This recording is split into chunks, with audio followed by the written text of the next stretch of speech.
Hello friends, ધમુસ kitchen and blog પર તમારું સ્વાગત છે। આજે બનાવીશું ક્રિસ્પી કરારી ખસ્તા ફાફડીની રેસિપી। આ ફાફડી બનાવવા માટે બેસન, ચોખાનો લોટ કે મેંદાનો ઉપયોગ નહીં કરીએ, પણ આ ક્રિસ્પી ફાફડીને આપણે રવાથી બનાવીશું, જે ખૂબ જ સ્વાદિષ્ટ બને છે અને સૌથી વધારે ક્રિસ્પી કરારી બને છે। આ નાસ્તો ચાખ્યા પછી 100% ગેરંટી છે કે તમે ફરસી પૂરી, બિસ્કિટ ખારીને પણ ભૂલી જશો। જબરદસ્ત ટેસ્ટી અને મજેદાર બને છે। તો ચાલો ઝડપથી બનાવવાની રીત જોઈ લઈએ। તો અહીંયા ટેસ્ટી કુરકુરી ફાફડી બનાવવા માટે આપણે અહીંયા રવો લીધો છે, એટલે કે સૂજીનો જે એકદમ ઝીણો દાણો આવે છે પાવડર જેવો, એને આપણે રવો કહીએ છીએ। તો અહીંયા મેં 1 વાટકી જેટલો રવો ચાળી અને ચોખ્ખો કરીને લઈ લીધો છે।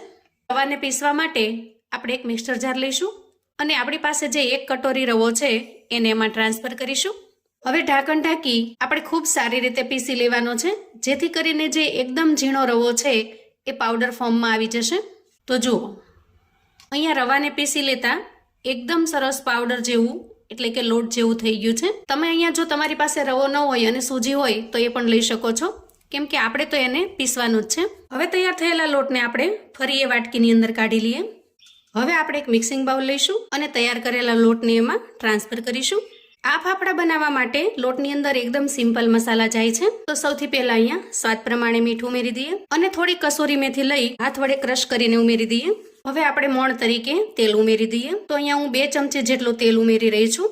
તમે ઘરમાં જે કોઈ કુકિંગ ઓઇલ વાપરતા હો એને મોણ તરીકે લઈ શકો છો અને સારી રીતે મિક્સ કરી લઈએ। મિક્સ કર્યા પછી જો આપણને જરૂર જણાય તો આપણે વધારાનું મોણ ઉમેરવાનું છે। અહીંયા તેલની જગ્યાએ તમે ઘીનો પણ ઉપયોગ કરી શકો છો।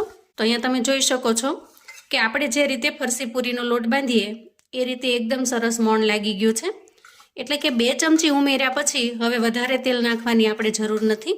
હવે જુઓ, અહીંયા એક તપેલીની અંદર મેં થોડું પાણી ગરમ કરી લીધું છે, કેમ કે લોટ બાંધવા માટે આપણે અહીંયા ગરમ પાણીની જરૂર પડે છે।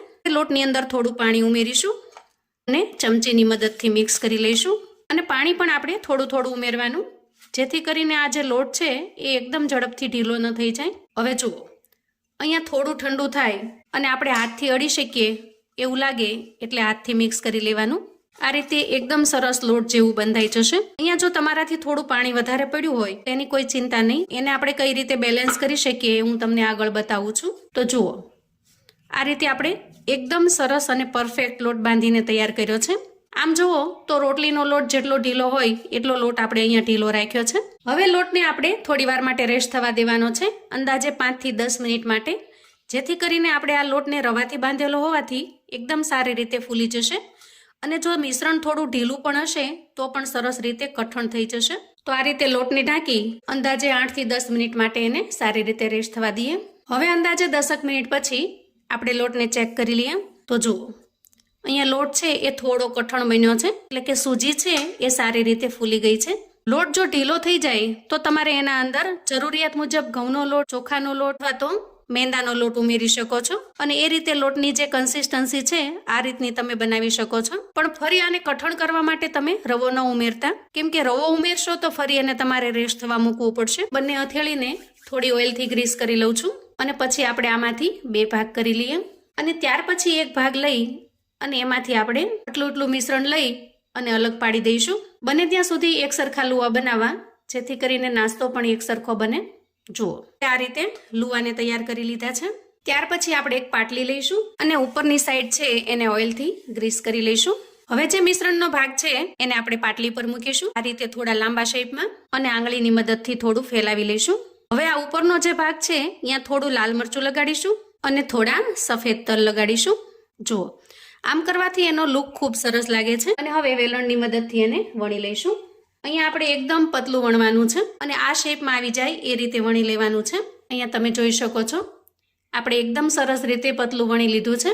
અહીંયા લુક સારો આવે એટલા માટે મેં મરચું લગાવ્યું છે, એની જગ્યાએ તમે આ રીતે કોથમીર પણ લગાવી શકો છો અથવા તો કસૂરી મેથી પણ લગાવી શકો છો। અહીંયા નાસ્તાને તમે સિમ્પલ પણ બનાવી શકો છો, કોઈ પણ વસ્તુ ન લગાવી હોય તો આ રીતે સિમ્પલ પણ બની જશે। ખાસ કરીને નાસ્તો વણાઈ જાય પછી આ રીતે ફોગની મદદથી થોડા હોલ કરી લેવાના, જેથી કરીને નાસ્તો ફૂલશે નહીં અને એકદમ સરસ ક્રિસ્પી બનીને તૈયાર થશે। તો આ રીતે હું બધા જ નાસ્તાને બનાવીને તૈયાર કરી લઉં છું અને પછી આપણે તળી લઈશું। તો જુઓ, અહીંયા આપણે એક લુવામાંથી ફાફડા બનાવીને તૈયાર કરી લીધા છે.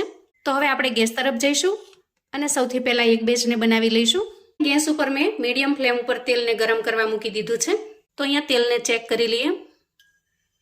જુઓ, તેલ પણ ખૂબ સરસ રીતે ગરમ થઈ ગયું છે.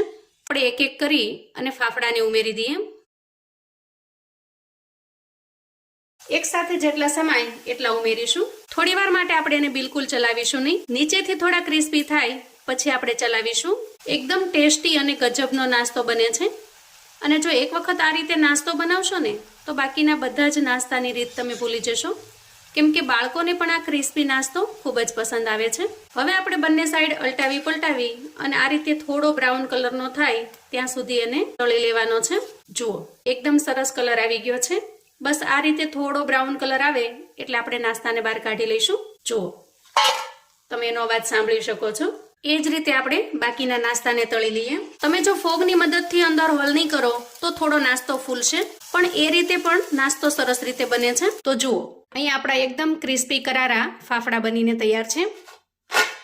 જુઓ, એકદમ ક્રિસ્પી બને છે. અહીંયા તમે એનો અવાજ સાંભળી શકો છો. જુઓ, એકદમ ક્રિસ્પી અને મોઢામાં મૂકતા જ પાણી પાણી થઈ જાય એવી ટેસ્ટી પણ બને છે. જુઓ, ફરસી પૂરી, બિસ્કિટ કે ખારીના ટેસ્ટને પણ બે ઘડી ભૂલી જાઓ એવો ટેસ્ટી આ નાસ્તો બને છે. આ નાસ્તાને તમે 1 મહિના સુધી સ્ટોર પણ કરી શકો છો. એક સાથે બનાવી અને જો ડબ્બો ભરીને મૂકી દેશો તો જ્યારે પણ મન થાય ત્યારે કાઢીને તમે ચાની સાથે અથવા તો સિમ્પલી આમ પણ એને એન્જોય કરી શકશો, કેમ કે લાંબા સમય સુધી આ નાસ્તાને કશું થતું નથી. અંદાજે 1 મહિના સુધી આ નાસ્તો બિલકુલ સારો રહે છે. આપણે આ નાસ્તાનો શેપ ફાફડા જેવો આપ્યો છે એટલે હું આને રવાના ફાફડા કહું છું. તમે આ નાસ્તાને કયું નામ આપશો એ મને ચોક્કસથી જણાવજો.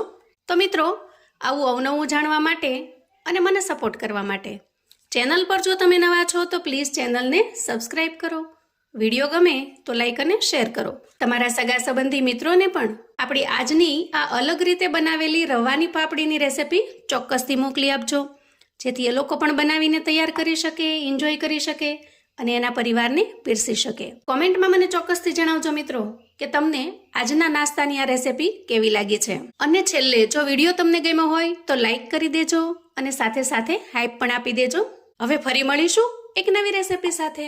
ત્યાં સુધી આવજો મિત્રો.